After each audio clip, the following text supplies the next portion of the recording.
straggle in. Before I introduce today's speaker,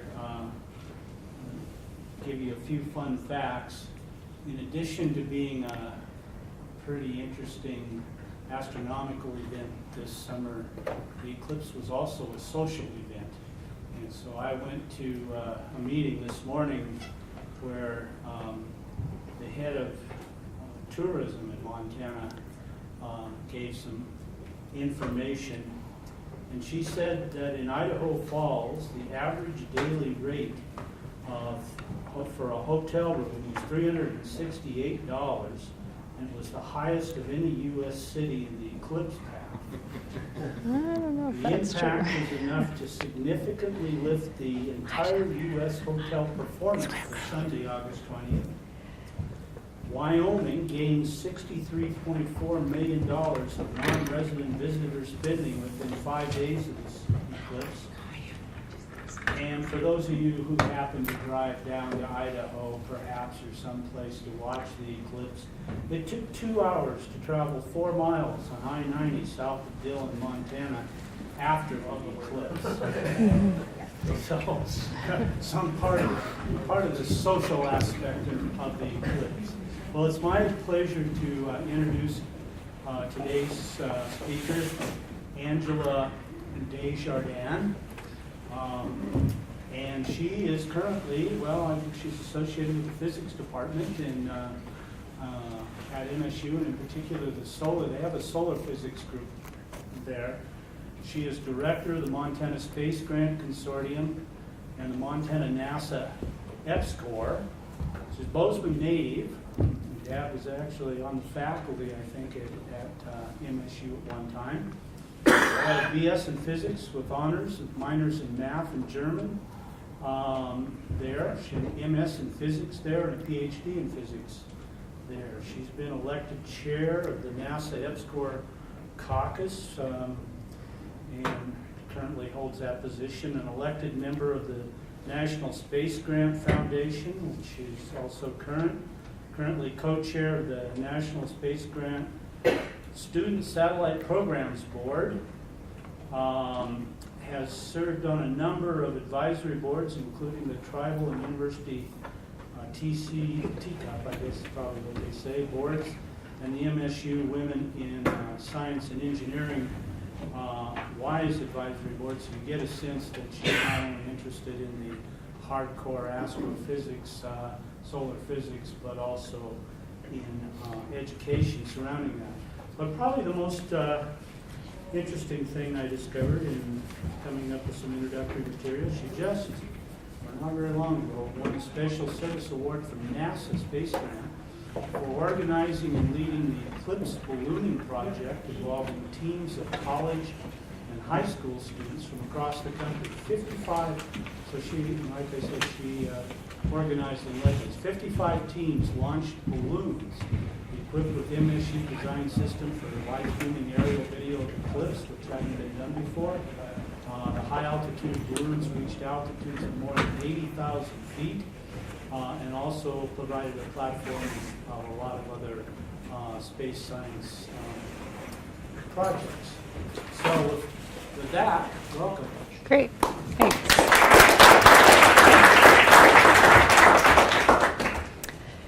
So yeah, thanks so much for that introduction. I'm really happy to be here, and thanks so much for coming out and spending some time with me. My Google Calendar is telling me it's time to give a talk at Montana Tech, so that's great. I wanted to, before I get started in talking about the Eclipse ballooning project, to actually get on a little bit of a soapbox. So I was thinking about, being introduced. I've been kind of giving lots of talks about this Eclipse project, and I've been thinking a lot about all these accolades and titles and things like that, and it makes me think about the typical kind of reaction that I get when I introduce myself at a gathering or somewhere picking up food, and you get chit-chatting and someone asks the question, well what do you do? And probably a lot of you in the audience can relate to this, but there's typically a reaction of something like, I say, oh, I'm a physicist. And the reaction is usually two parts. The first part goes something like this. I hated physics. I hated science, when I was in school. This reaction of like, whoa. And the second part of the reaction is typically, wow, you must be really smart. And I've been thinking a lot about this word smart and the connotation that comes with it, at least in our modern age. And so I wanted to actually do a little social experiment here really quick. So all of you in the audience who think you're smart, raise your hand.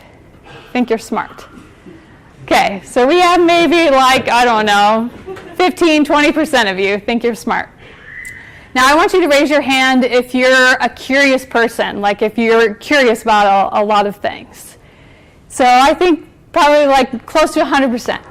Okay, raise your hand if you're someone who is good at thinking critically. When you're, get a piece of information, you can think critically about it. How many of you are pretty good at that? So again, most of you. What about hardworking? How many of you think that you're pretty hardworking? Again, the majority of you. Okay, what about your imagination? How many of you feel like you pretty good with your imagination? You get it rolling, quite a bit. Maybe half of you or so. What about working on a team? How many of you feel like you enjoy working on a team? You can do pretty well working as a team? Again, the majority of you, maybe not quite so positive. So I think maybe you get the point that I'm trying to make here, that if you actually look up the research about, or even just common sense about what makes a good scientist, these are the kinds of things, being curious, being able to think critically, being able to engage your imagination and solve problems, being a hard worker, having that stick-to-itiveness, and being able to work as a team is also important.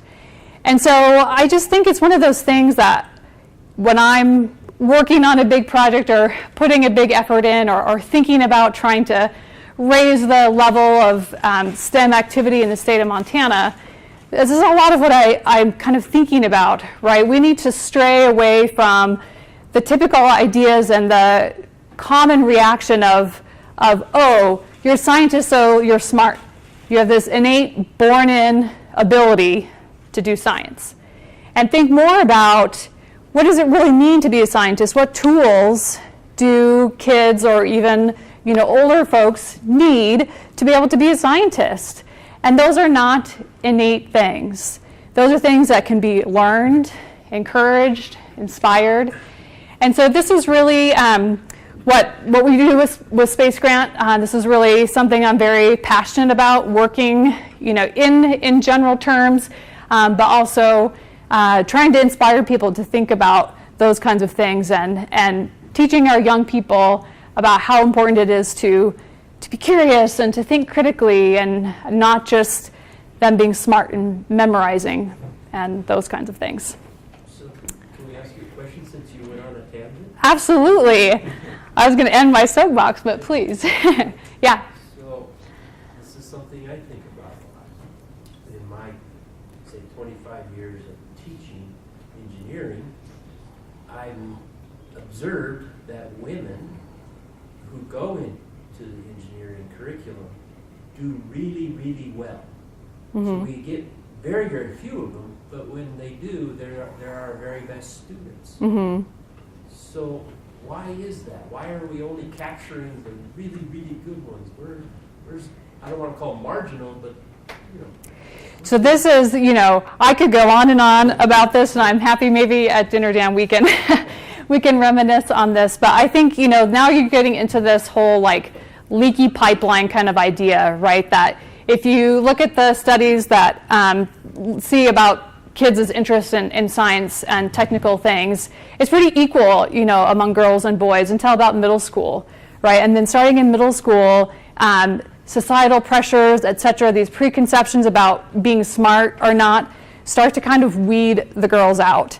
So the ones that tend to be left after society, et cetera, have, done their number on them are hardworking, they're tenacious, they have those skills that, they know they're going to be there. And so yeah, I think that's part of it. But of course, it's a whole complex issue. And so, maybe that's a somewhat good segue into what I wanted to talk just briefly about with Montana Space Grant. So Montana Space Grant is kind of a big word to say, kind of like NASA in Montana, but we're focused on higher education. There's a space grant in every state, plus DC and Puerto Rico. And for me, this is really what we're about and what most space grants are about. In class, you get the telling of things, and in lab, you get the showing of things. But really, what's going to train our scientists and engineers so that they actually know whether or not that's a career for them is being involved. So actually being involved in hands-on projects and that kind of thing. And that's where Montana Space Grant comes in, and other similar kinds of hands-on activities. And so I think that's a really important piece that's difficult to do typically in a regular university setting, although there are lots of kinds of things that we can do to think about moving that direction with learning by inquiry, et cetera. But that's kind of a separate talk. But I wanted to go ahead and dive in now to telling you a little bit about this Eclipse ballooning project. And I'll start with kind of telling you about how it came about. So I started thinking about this at the end of 2013. I was doing my normal, perusal of the news, and I saw an article about a plane that did a really miraculous thing, or a pilot. They managed to fly into a really, really narrow path total solar eclipse over the ocean that lasted just a really short duration. And this was a pretty difficult thing because the timing of the total solar eclipse was just a few seconds, and the path was super, super narrow. And so you can imagine actually trying to fly the plane at just the right time right into this really narrow path was really a tricky feat. And indeed, it made national news, right? So I saw this news story. And it really got me to thinking, why would they do that? Why would you go to so much trouble to think about trying to get your plane in this exact place and time instead of just like sitting in a boat in the ocean and waiting for the eclipse to come overhead? And that got me to thinking about, well, what's special about it from the air? The sun looks like the sun, an eclipse, whatever. And I did some research and found that for people who are these eclipse chasers that chase eclipses all around the US, for them, being up high is really a goal a lot of times. And it has nothing to do with the sun.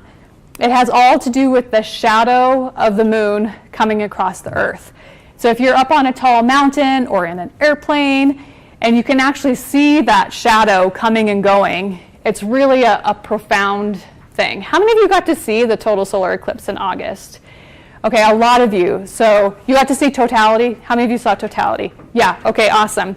So I think you can probably agree that seeing a total solar eclipse is a really profound thing. And maybe you noticed it, maybe you didn't where you were, but seeing the shadow is also pretty profound because it just makes you think about what's actually happening and that you actually have this crazy shadow of the moon coming across Earth. Anyway, so it got me to thinking about, well, what if you went even higher? What would a total solar eclipse look like from space? Had anyone ever taken pictures from space before? Had anyone ever taken one from a high altitude balloon? So here's a quick little bit about high altitude ballooning. Basically, what a high altitude balloon does is it lifts small experiments that we call payloads on these balloons that are pretty much like huge party balloons.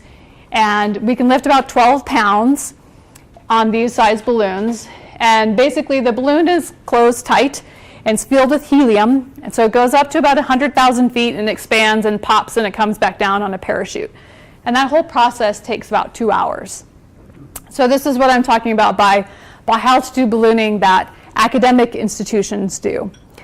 And so actually, just before this time that I'm talking about in 2013, I had done a big survey for NASA to ascertain what the level of what we call student flight projects was in the US. So I did a huge survey that asked all the institutions about what they did in ballooning, what they did for small satellites. And so I knew from that survey that there were about 150 active high altitude ballooning programs that do this kind of thing. So it got me to thinking, if this shadow coming across the Earth was a cool thing to see from an airplane, it must be really cool to see from the edge of space or from a high altitude balloon. And I did some more research and found out that it had been done from space on one satellite or another like 5 times. So we only had 5 pictures, still pictures from space ever before. And it had been done once before from a high altitude balloon with a GoPro camera from Australia in 2012. And so I thought, wow, the reaction to the 2012 one for the people who had seen that was just, pretty amazing to be able to see that footage. And so I thought, wow, if we take all of the ballooning programs from across the country and we can actually fly balloons for the whole path of totality, then we could get some really fantastic footage of the total solar eclipse and not just have 6 ever pictures of a total solar eclipse from the space perspective, but many more than that. And then the next thought I had was, well, if we really want to reach a segment of the population that's not already the diehards, not already the people who are interested in looking at this kind of thing, but just the general public, people who might be inspired by seeing something like this, then we'd have to do it live. And so we set out basically to convince NASA to fund us to be able to do this project using bunches of student teams from across the country and send live footage of the eclipse from the edge of space to the NASA website. Needless to say, this was a really tricky thing. At the time, we actually had no idea how to do it. In fact, there were technologies that didn't even exist at the time. So this was before live streaming, so before Facebook Live and YouTube Live, so that didn't even exist.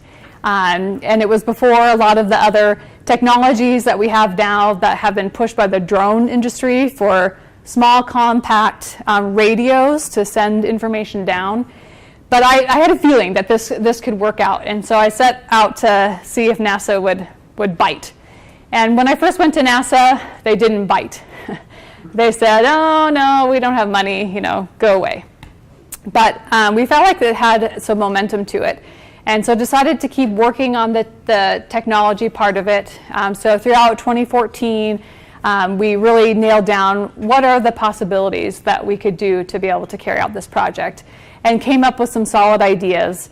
In the meantime, there was a big change in NASA as far as doing these kinds of science education projects. And so when we went back again and asked again, then they said yes. And so we were able to move forward with the project and recruit teams and make a go of it. But there were still lots and lots of challenges to make this happen. And just to talk a few of them, I mentioned technology. So needing a way to be able to do live streaming was huge. To be able to have those radios, the distances we could actually send the information were really, really limited. Weight was a huge issue too. So as you can imagine, I told the story about the plane that I noticed in the article in 2013. So you have, in this particular case, a path of totality that's about 70 miles wide. And you can imagine at any given point in time, basically every airworthy aircraft is going to be in the 2-minute spot of totality in that 70-mile wide path, right? So the FAA air traffic control were already having nightmares about this eclipse. And now we're talking about adding hundreds of balloons into the mix, right? Which are already something that the FAA is a little, weird, not too sure about all these balloons in the airspace. And so we have limitations on how much we can lift because it's based basically on if you did have an impact with an airplane, what is the minimum amount that could actually cause some damage. And so we can lift 12 pounds total. Each individual package can't be more than 6 pounds. And so that limits, what we can do, what kind of cameras we can use, what kind of batteries we can use to power those cameras. How can we point them? How do we power the radios that are going to send the data down to the ground and all that? And so that comes in cost too, because now you start, those two things, weight and cost. If you want small, lightweight things, are going to cost more, but we need to really be on a budget because we're talking about student teams doing this who have very limited budgets. Regulations from NASA safety, oh my gosh, don't even get me started. The FAA, the bureaucracy of NASA and FAA was crazy. Just dealing with the massive collaboration. So like was mentioned, we had 55 teams from 30 different states, involved about 1,000 students on all these different teams. And so just coordinating all of that was a huge part of the challenges. And time as well. So, we had the eclipse in August 2017, so starting to think about this in 2013, really the big push started in early 2014 that would be plenty of time.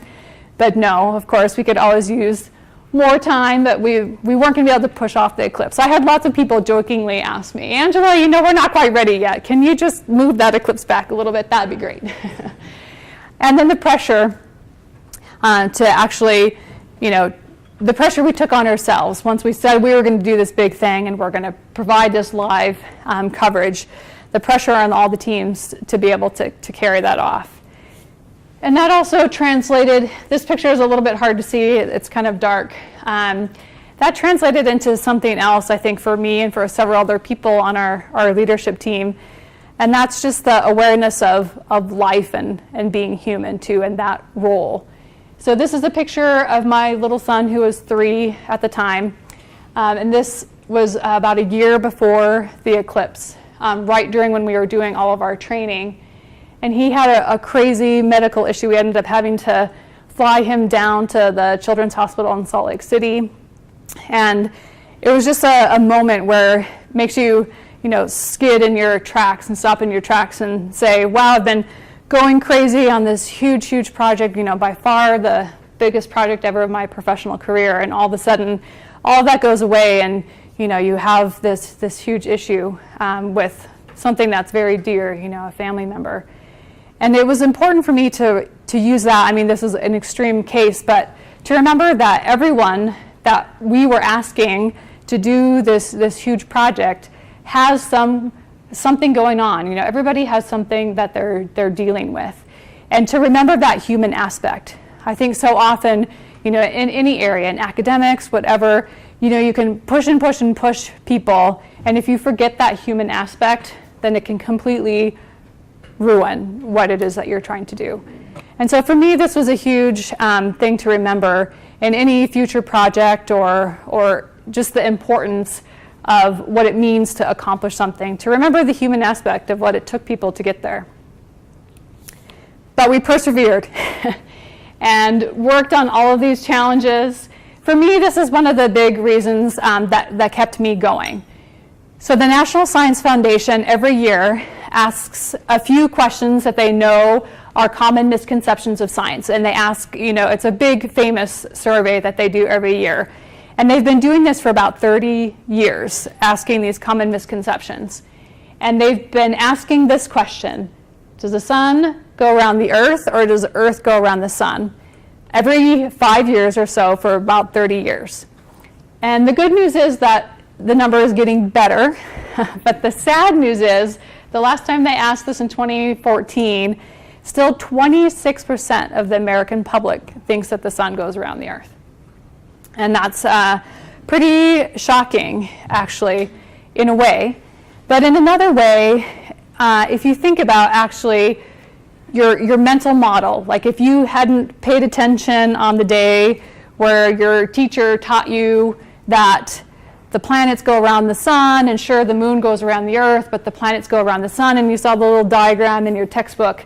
If you didn't get your mental model broken at that time, then what do you think? What do you see every day? The sun comes up and the sun goes down. The sun goes around you. And so I think this is actually something to really make us think about, back to my original soapbox of how are we actually teaching students? Are we showing them little, ovals on a page and saying that's the sun and here's the planets that go around it? Or are we actually involving them in a way to break that mental model that they see every day? So I think that the eclipse was an amazing, amazing opportunity to take advantage of this rare celestial event that involved a huge group of people to get them thinking about the basic cosmic environment. What's going on to cause this crazy eclipse? And my hope was that by providing this unique view looking down on the eclipse might spur some more of that curiosity, basically. So we worked out all these technical details. I don't want to go into too much detail here, but this is basically how the system works. It's pretty complicated. It's that thing. It's as simple as we could possibly make it and no more, but it's still relatively complicated. But just briefly, we have 3 main radios. So the things are really centered around the radios. We had a 900 megahertz one that sent the still pictures down that we were able to collect, a 5.8 gigahertz system that sent the live video, and then each balloon had an Iridium satellite modem. And so we had antenna dishes on the ground. That was our ground station, different antennas for the different radios. And then the Iridium modem sent information to the Iridium satellite network and then down to our server at Montana State, which then provided through the internet the location of everyone's balloons. And their carefully calibrated ground stations, which were hooked to the computers and hooked to the internet, could get that information to know exactly where to point the antenna dishes directly at the balloon. Because even though we did the best we could with the radios, we had to stay within the FCC, the Federal Communications Commission, regulations on how powerful those radios could be without a ham radio license. And so you had to be pointed within 3 degrees of exactly where the balloon was. And so we used that Iridium network to be able to do that. And so then again, the ground station computer is plugged into all those antennas. So then we get the live feeds and the live pictures there. It's hooked to the internet. And then, piece of cake, right? Those images and videos then go live to the NASA website. This is not a piece of cake. That ended up being a huge nightmare, this step from the internet to be able to provide it live on the NASA website. Was a huge challenge, but we ended up having a really fantastic outcome and ended up providing a really fantastic live stream provider to NASA that they're going to use in the future, actually, because their previous live stream provider wasn't accomplishing what they were going to. So it ended up being really good. But even those things, like when I originally talked to NASA, they're like, you just create the content, we'll take care of the online stuff. But they didn't, at that time, think about what a big deal the eclipse was going to be. And so then when they started thinking about the numbers and thinking about how their servers crashed, like when Curiosity landed on Mars, their servers crashed. So many people wanted to watch it that their servers crashed. And people were saying that the eclipse was going to, break the internet. That there's no way that the structure of the internet could handle all of the people looking at the online content. So all of a sudden NASA saying, oh yeah, you just create the content, we'll take care of it, was not true anymore. We had to take care of it on our own. But ended up working out. The internet didn't break. That's actually one of the cool things I'll talk about in a minute. The internet not breaking is a good thing. So workshops, once we got the system figured out and basically said, okay, this is what we're going to build, we had all the teams come to MSU from across the country, and we had a small workshop in May 2016 and a big workshop in July. And we decided the best thing to do, because the system was relatively complicated, is we kitted everything. And so our lab space was floor to ceiling with different parts. We back of the envelope guessed that we kitted 40,000 parts. But basically the teams came, we had slide decks, hundreds and hundreds of pages of slides, and the teams came, they had their kits, and went through and built up all of the systems while they were here in Montana, and tested all of their systems, and then packed everything up, and we put it in the back of a U-Haul truck and took it to FedEx and sent everything home. So then a couple of days after they got home, all their stuff showed up and everything was working. That doesn't mean everything continued to work. So like anything, right, there are software updates. Every time there was a Windows update, it could change our software a little bit, right? And so all these updates having to happen, and little incremental improvements, and I didn't charge my batteries correctly, or I plugged my batteries in wrong, and so now I blew up this thing, or all of these different kinds of things. The team's practicing. I think it's pretty safe to say that if I had gone and visited any of these teams during this period, a year out from the eclipse, out to the eclipse, I would have been tackled and beaten. Because it was hard, right? It's a complicated project, and getting everything to work out correctly was really tough. It was really a lot of work. At the same time, that's what made it so valuable to the students.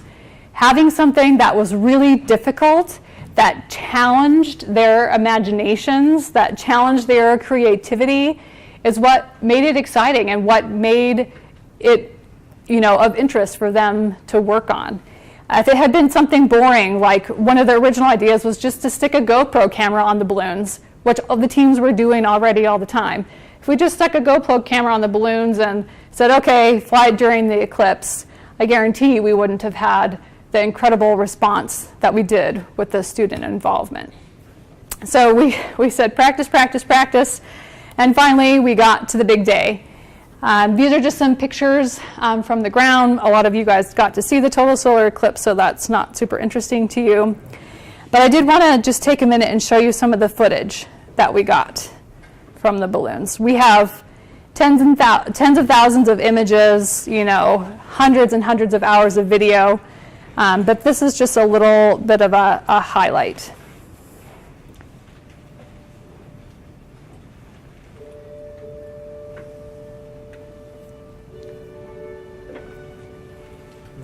Ready? 5, 4, 3, 2, 1.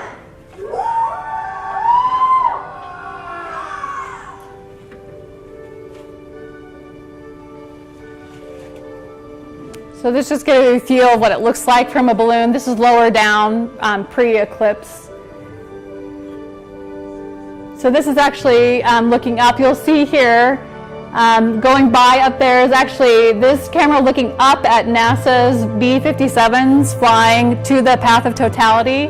They saw our balloons, we saw them, but they knew we were going to be there, so it was all cool. But it's pretty crazy we got to see them flying above the balloon at that time.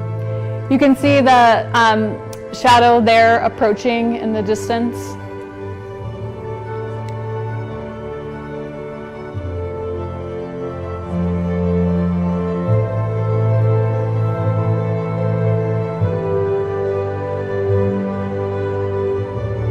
What elevation? It's like 8,000. So that last one was from about 85,000. So these are all different ones.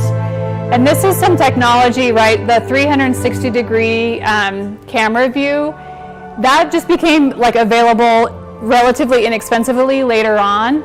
And so that's pretty cool because from the altitude they were at, you can see almost the whole patch of totality. And that would have been something we would have been interested in doing, but it would have cost a lot more. And that technology didn't really become available until 6 months before the eclipse. But some of the teams flew them anyway. It's pretty cool how you can really see the sunset effect in some of these. And some of them you don't get the colors as much, like here and this one, at the edges where the sun is lighting up the atmosphere.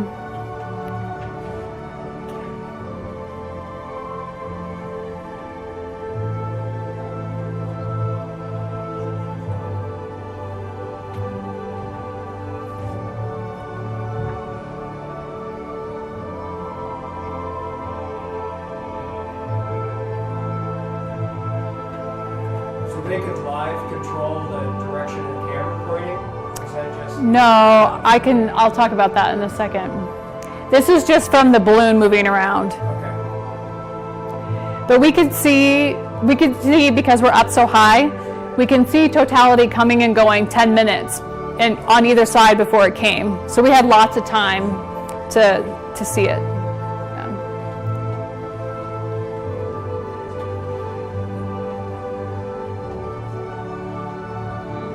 That's what it looks like when the balloon pops. Did they all name their balloons? So the names there are their team names.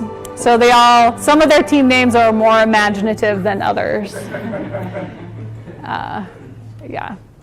So that gives you a feel of some of the footage that we got. All right. And actually, this image here is pretty interesting. So this was done by the Portland State University team. This is actually a composite. They have someone who's really good at graphics. This is actually a composite of 90 different of their images composited together. And so you can actually see the sun up there. You can actually see the ring of light around there. And in just a single image, that's actually really difficult to see. But because they're actually able to put this composite together, it's really fantastic to be able to see the edge of the earth there. And this is all correct, right? So this is that's the actual curvature of the earth from that height. And these guys were at about 92,000 feet when these photos were taken. And you can see then the dark of the shadow. This picture is actually in the running for some awards, so it's pretty cool. I wanted to just take a minute and talk about some of the results. And before I talk about the results specific to our project, some big NASA ones. So this was by far NASA's biggest digital event ever. It was actually 7 times higher than the previous one, which was New Horizons arriving at Pluto. And it was equivalent basically to the amount of people who watch the Super Bowl, or the amount of people that watch the NASA content. And they estimate, and this is a pretty good estimate, this one's actually possible to get, that between their content right on NASA TV and on NASA.gov, and all of it that was shared on the different TV stations, that over 600 million people saw some kind of coverage of the eclipse. And because our project was a big part of this, basically, we know that the amount of people who saw the eclipse ballooning project is like in the hundreds of millions. And there's also some really great statistics about social media. It's hard for them to count unique users, right? Because a lot of people follow NASA on Twitter. They also follow NASA on Facebook. And so it's hard to count unique people, but 5 billion, a reach of 5 billion on social media. So specific to our project, we really had 4 main goals with the project. The first one was public reach. So we really wanted to get this viewpoint out in the public, and succeeded very well, being included a part of all of NASA's coverage. We also had some people from the Discovery Channel come out and film us, which you'd think the students might be excited about, but they hated, right? Because it was like filming scenes over and over and over, right? Like, go pretend you're picking up that package again. No, that wasn't quite right. Let's do it again. Oh, that wasn't quite right. Let's do it again, So I think they didn't necessarily think that was the most fun thing, but it was fun to then watch themselves on the Discovery Channel. And then we had, even before the eclipse, counting all the different TV and newspaper articles, etc., had a reach of over 27 million people who saw the project that way before the eclipse. And this is just an example. This is a Wall Street Journal on August 15th, page A3, and that's our MSU students there working on the project, and the article talks about the project. Not all of the public reach was super positive. So we attracted the flat earthers like none other, right? Because it's like, it's pretty well known, I guess, among the flat earthers that from high altitude balloons you can see the blackness of space and the curvature of the earth. And so like every time we had any kind of public event, we had flat earthers showing up and arguing about, oh, that's not actually what you see, etc. And also we flew an experiment for NASA, many of the teams did, to look at these resilient bacteria, which I'll talk about in a minute. And man, the people who think that like any kind of bacteria is the devil is interesting. So I was getting all of these phone calls and emails like telling me I was a psychopath, what was I thinking, allowing people to put bacteria and take it into the air, how dare I like aim to kill our planet by putting bacteria into the air. And So I couldn't really actually answer my phone for like 5 months because all these people were calling me and emailing me. It was really crazy. But one of the second goals of the project were partnerships.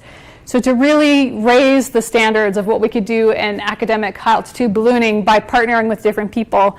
And this really succeeded in spades. We ended up partnering with pretty much every major ballooning company in the US, and ballooning is a hugely increasing industry right now. And then we deepened our partnerships with the NASA Balloon Program Office and with the FAA, et cetera. And just to give an example, like Worldview is a company, their intention is actually to provide comfortable flights to the edge of space. So if you don't want to ride a rocket to space, then you could go on this capsule that they're going to take people up on and have the viewpoint from the balloons where you can see the curvature of the Earth and the blackness of space. And a very comfortable ride compared to what you would have on a rocket. Raven is the company. They make all the big NASA scientific balloons that fly like on the South Pole, et cetera. They also make all the Macy's Day Parade balloons. So that's pretty cool. And Google Loon, right? Google Loon is the Google Alphabet X group that is aiming to provide internet to third world countries. Right now they're primarily focused on Africa. And so they have hundreds of balloons up right now. Their balloons stay up for between 100 and 200 days. And they provide internet access, which they then sell to cell phone companies, but then can provide that without the ground infrastructure to third world areas. And so all of those are partners now. They gave us materials. They invited us to do testing flights with them, et cetera. And so now we have kind of amazing opportunities to continue partnering with them. We actually have 5 of our grads who went through the Eclipse Ballooning project are now working at Worldview. We have 2 who are working at Google, and we have 1 that's probably going to go work for Raven. The third, and probably the most important to me, goal of the project was the students. So to involve them in a really important and impactful hands-on project. And there's just a few pictures here. As I mentioned earlier, we had almost 1,000 college and high school students that participated. And this wasn't just like a little thing. This, for most of them, was a hugely major, like almost life-changing thing. One of the things that we did in the project that I think was a good thing is we hired a professional evaluator. And so we have a lot of the feedback from the students on how meaningful being involved in this kind of huge project was for them. And that's really fantastic. And the fourth aspect or goal of the project was science. And there were really 2 main global pieces of science that we did. One of them was this bacteria experiment, this space biology experiment. And the idea here is that it's called planetary protection, right? We need to make sure that any spacecraft that we send to other planets is clean, right? The last thing we want to do is send some kind of Earth life to a planet that could survive on that planet, and all of a sudden we're changing that planet in ways that we should not be. And for the most part, NASA is able to keep things really very clean, but they know that the spacecraft going through space to get there is a really, really harsh environment. And even being on Mars, it's also a hugely harsh environment. But there's a big question, what are the kinds of, microorganisms that exist here on Earth that are plentiful, could hitch a ride, and could survive on Mars, right? And so there's a few types of really resilient bacteria. And I can't tell you, I'm not a biologist, right? A lot of these things go right over my head. So there's this particular bacteria that's super common in Earth soil, right? So if you looked at the bottom and sampled the bottom of your shoe at any given point in time, there'd be all these bacteria of this type. But this type is actually really resilient to high radiation, dry environments. And it can go dormant, like on a ride through space. And so there's some understanding actually that these organisms, if they hitched a ride to Mars, might be able to survive on the Martian surface. And being able to understand that is really important. So basically, there's some researchers at NASA Ames Research Center who are working on using the atmosphere, the stratosphere, as an analogy for the surface of Mars. So it has similar temperatures and pressures to the surface of Mars. And so to basically fly these little coupons, they're about that big, with these little spots of bacteria on them, and see what happens in those environments. Are they actually able to survive in those low pressure, cold environments, dry environments?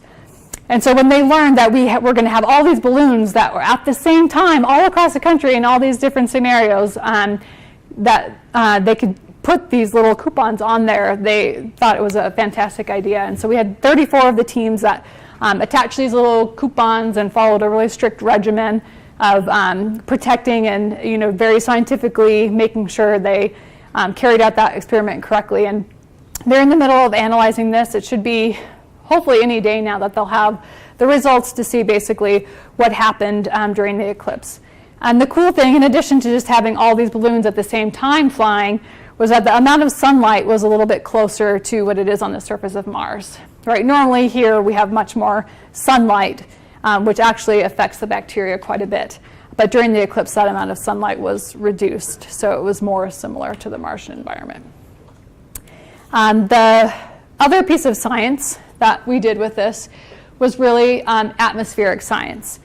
And so I've been showing you these pictures of balloons, and that's all like one type of balloon that we use. We actually flew a whole bunch of other balloons that are really weather balloons. So all across the US and actually all across the world, we have weather stations, right, that send up these balloons that look very similar to the ones I've shown you. And they have special little packages on them called radiosondes that collect weather data, right? And it is these sounding stations that give us the information about what's going on in all the different layers of our atmosphere that enable us to predict the weather. And we flew a bunch of these to ascertain what is the effect that this dark shadow has screaming across the continent. What effect does it have on the atmosphere? Is it similar to nighttime, similar to the kinds of changes that we have at nighttime? These kinds of questions have been around for a while, but they haven't been studied carefully before. And so we had a number of stations across the US that looked at this really carefully, flew a whole bunch of these balloons. And they're still analyzing a lot of the results to look for turbulence and all these kinds of things. But this is one of the early ones that basically says that the planetary boundary layer, which is the layer that basically defines where surface features can have an effect on the atmosphere. So where like mountains and things can actually cause different kinds of mixing. So below that, where those features do have an effect, is the boundary layer. And above that, it's just the regular atmosphere.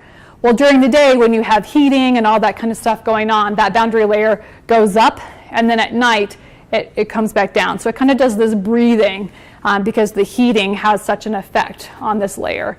So the question was, do we see a similar effect during the eclipse? When you have the dark shadow coming across, is it dark enough for long enough that that boundary layer, sinks back down? And the results show that indeed it does, right? It's not as pronounced as it is during the day and night cycle, but they definitely saw a reduction in the height of that layer as a result of the shadow coming across. So that was pretty interesting. Okay, I did want to leave some time for questions and just wanted to do a little bit of wrap up here. So highlights for the project. The big one, right, was that we were first to live stream a total solar eclipse from the edge of space. So the balloons, right, aren't actually in space, but they provide that kind of space-like perspective. No one has actually live streamed from space. Right, we had pictures from the International Space Station of the eclipse, but they weren't live. They came around a few hours later. And we were the first to fly a constellation of balloons across the continent. So all at the same time, same experiments all across the continent. No one had ever done anything like that before. Of course, there were tons of people. I'm here telling you about this, but the level of how involved so many different people was pretty crazy. The picture at the top here is our team from Montana State University. These are the students that, they broke their backs for this project. They designed the systems, they helped build all of these kits to go to all the different teams. They were the resources for all the teams, teaching all the teams and helping them troubleshoot during the whole time. They're just fantastic. And this is just a picture of that award that was mentioned that myself and our team won, which was pretty cool. I often get the question, what's next? So you may or may not know we have another total solar eclipse in the continental US in 2024. And so people keep asking me, are you going to do it in 2024? And I think the answer is, I don't know. I think part of the reason that the project was exciting in 2017 was because we used those cutting edge technologies. And we did something that was really kind of difficult to do at the time. In 2024, it'll be old hat, so it won't be exciting. And so it's kind of this balancing game of, if we do want to do something interesting on balloons or with students, what's going to be the exciting thing to do? We might need to wait a little bit to see where the technology is going, what's going to be available that students can get their hands on. At the same time, of course, you don't want to wait too long because you need to have enough time to then actually implement something. In the meantime, we've been collaborating for a long time with a team from Brazil. There's actually the next total solar eclipse in the whole world, right, is in July 2019 down in Chile and Argentina. And then there's another one just south of there in Chile and Argentina again in December 2020. So we're actually aiming to go down to South America for that 2020 eclipse to work with Argentina and Brazil on doing actually probably studies of the weather with balloons for that eclipse. But who knows? Who knows what might come up for other cool things to do. So I wanted to just kind of end where I started with this slide about forgetting things. And I know for sure that I just told you a bunch of stuff, and I know that you're not going to remember it. But my sincerest hope is that each of you will be involved in something science-y or techy that will be meaningful for you, and that you'll come to understand something new and exciting sometime in the near future. All right, that's all I had to share with you guys today. So thanks. If anybody has any questions.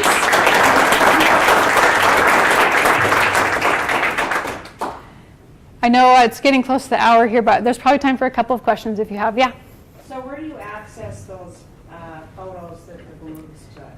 Yeah, so right now if you just Google Eclipse ballooning, our website, which is actually eclipse.montana.edu, will come up, and there's, I think it says for the media or images, or like right on the front page, there's a link to a bunch of images and stuff.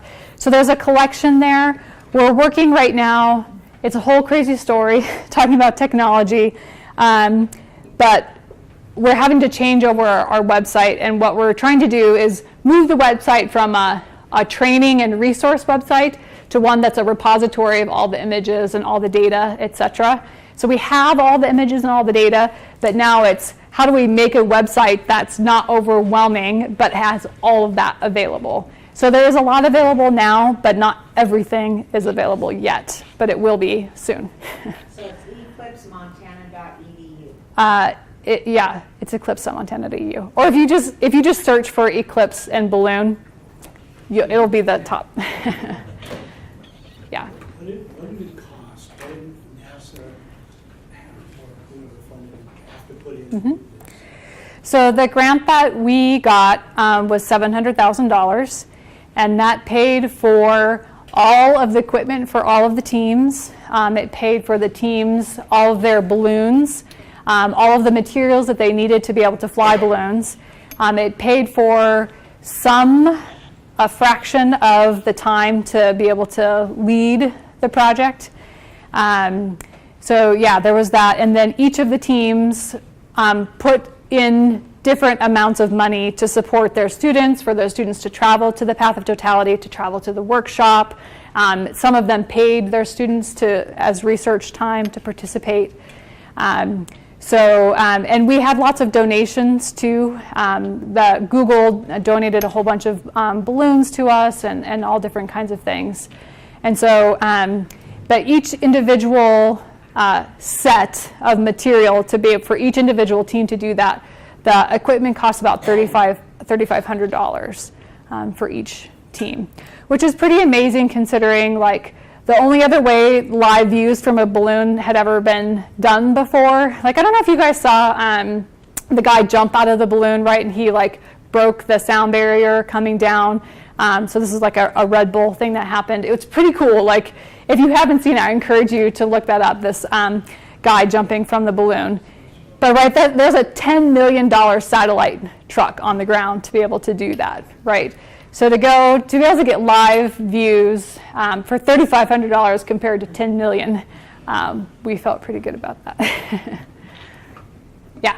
How did the teams get formed and how did the students get involved? Yeah, really good question. So the basic answer is through the Space Grant Network.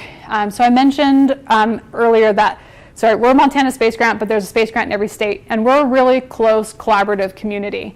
And so basically by going to our national meetings and stuff, I shared the idea and got the leaders of each of the space grants involved. And each space grant, like Montana, has a number of member institutions. And so then they would talk to their member institutions, their faculty people, and then the faculty people would recruit student teams. And so that's basically it, right? Like our network reaching down into the campuses and the campuses reaching to the students and recruiting that way. There are, some different anomalies on that, but that basically. Yeah. Yeah. This is amazing. Thank you very much for this. And it's just an amazing project and incredibly complex. Yes. Not only in technology, but in the operation of that. Yeah. And so it's quite amazing. Let's see, a couple of questions. One question would be, you've got a lot of information here, a lot of data from all these photographs and such. Is there going to be continuing research throughout the years using this information, and where do you go from here? Yeah, that's a really good question, and that's kind of what I was talking about, the change in the website. So we have a big focus now to make sure that all of the images and videos and data are available to everyone, so that if people want to mine that for different information that they can. So there are two main points of analysis happening now: the space biology experiment with the bacteria and the atmospheric science. That data is being mined for several things right now. The atmospheric science one in particular, that data set is going to be useful for lots and lots of different, looking at lots and lots of different things. And actually the images too, so actually the shadow actually causes changes in clouds and things like that too. So eventually they intend to go back and use all of the images and video to see if they can see a change in the clouds. That's a little bit trickier. But yeah, I think there will be things to come for sure. And as far as what's coming next, it really now the question is, from a scientific perspective, what is really interesting to do. And one of the biggest ones really is weather. The climate models, climate change, and so using this test case of this crazy shadow coming across the U.S. and how it affected the atmosphere is hugely important to teach us about how good or not good our climate and weather models are. So that's one area, that's for sure. One other comment or question is, you just mentioned several things about how the shadow affected the atmosphere, how it affected clouds and such. And I know that there have been some papers released lately about studying how it affected the upper atmosphere. There were some researchers that looked at the shadow as the shadow cools the upper atmosphere and then rewarms it again. It's much like an object moving through that atmosphere, causing waves, gravity waves, yep, that affected the atmosphere. Yeah, that's the main area that they're focusing on right now, looking and analyzing those. Is there some way that what you've collected can contribute to that?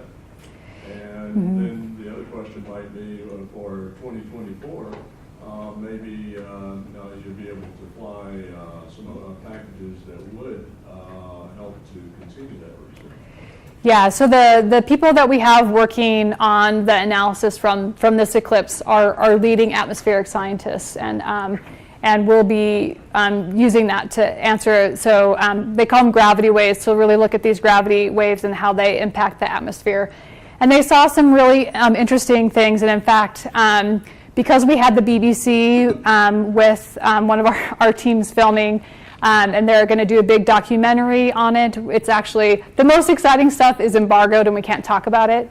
But yeah, until that documentary comes out. But yeah, there's lots of really exciting things. And in the future, I think this is one of the big questions that'll be of interest with balloons, for sure. Yeah. How did it affect the animals and stuff? Did anybody study on that? Yeah, there's really great, there's this kind of idea of citizen science, right, where lots of people come together and they can make observations. And so there was a really, if you just, again, search for that on the internet, you'll see lots of really fantastic things. I think there are two main things that were results of that. One, it didn't affect animals as much as people thought it would, but they have some really interesting cases of it affecting animals. So there's some really great videos and stories out there. Yeah. Okay, well, I think I'd like to go ahead and close it up now. I have some handouts, so especially for the young people, or if you really want, I have some NASA handouts. And if anybody has any questions that they want to ask further, feel free to come on up and ask me. And thanks so much for coming.